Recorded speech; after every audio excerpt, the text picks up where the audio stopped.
Bienvenidos. El día de hoy vamos a hablar sobre la meiosis, empezando con la interfase. La interfase es la fase más larga del ciclo celular, ocupando casi el 95% del ciclo.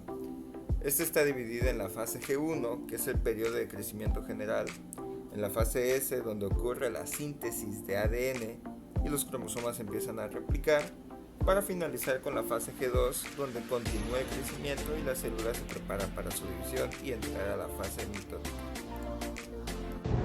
La meiosis es un proceso imprescindible, previo a la reproducción sexual, dado que durante este proceso se forman los gametos. Sin embargo, la meiosis también forma parte de ciclos de vida complejos en algas, hongos y otros eucariontes sencillos, para lograr cierta alternancia generacional, reproduciendo sus células de modo sexual y asexual en distintas etapas.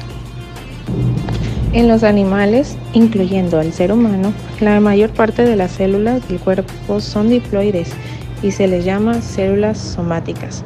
Únicamente en el tejido germinal se encuentran células especiales que dan lugar, a través de la meiosis, a células haploides.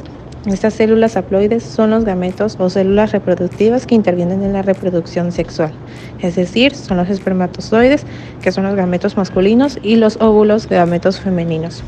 Cuando un esperma y un óvulo se fusionan entre sí durante la fecundación, cada uno de ellos aporta la mitad de la carga genética del nuevo individuo, que se forma como resultado de esta unión. Así ambos juegan haploides de cada gameto se combinan para formar un conjunto diploide completo, que es el genoma del nuevo individuo recientemente formado, que serían 46 cromosomas.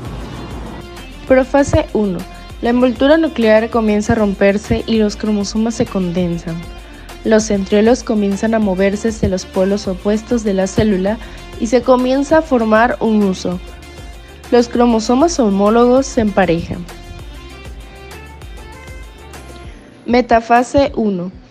Las fibras del huso se adhieren a las paredes de cromosomas homólogos. Los pares de cromosomas se alinean a lo largo del ecuador de la célula. En la etapa anafase 1, el centrómero de cada cromosoma se divide. Esto da a conocer que cada mitad de un cromosoma se le denomina cromátidas. Esto quiere decir que los pares de cromosomas se ponen en los cinetócoros y se mueven a lados opuestos de la célula. En la etapa de telofase 1, las cromátidas alcanzan a los centriolos, dando a aparecer la membrana nuclear, pero con dos núcleos. El citoplasma se estira, dando a conocer el origen de las dos células hijas con el mismo material genético de 46 cromosomas. Profase 2.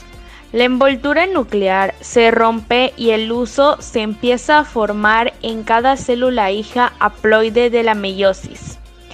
Los centriolos también comienzan a separarse. Metafase 2.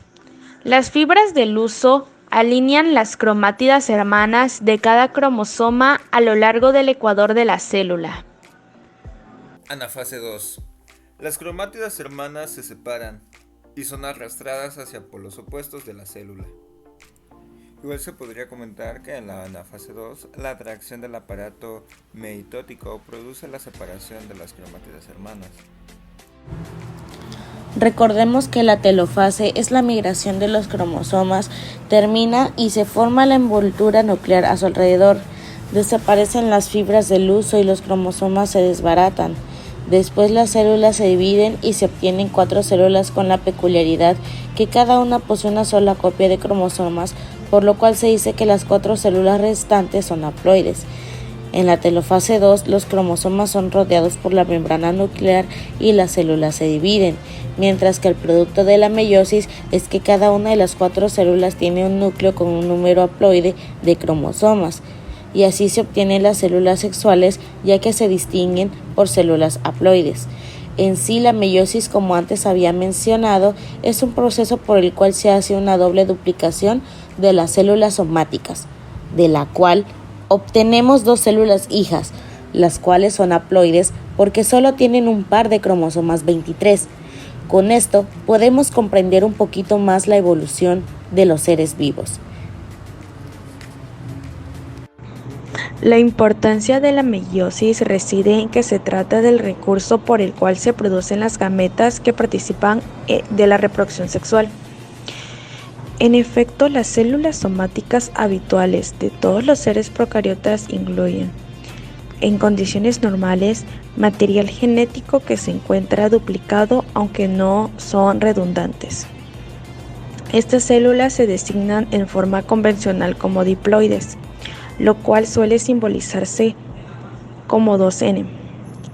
En el proceso de la meiosis, las células participantes presentan 2 divisiones celulares consecutivas, tras lo cual se producen 4 elementos celulares que incluyen la mitad del material genético inicial.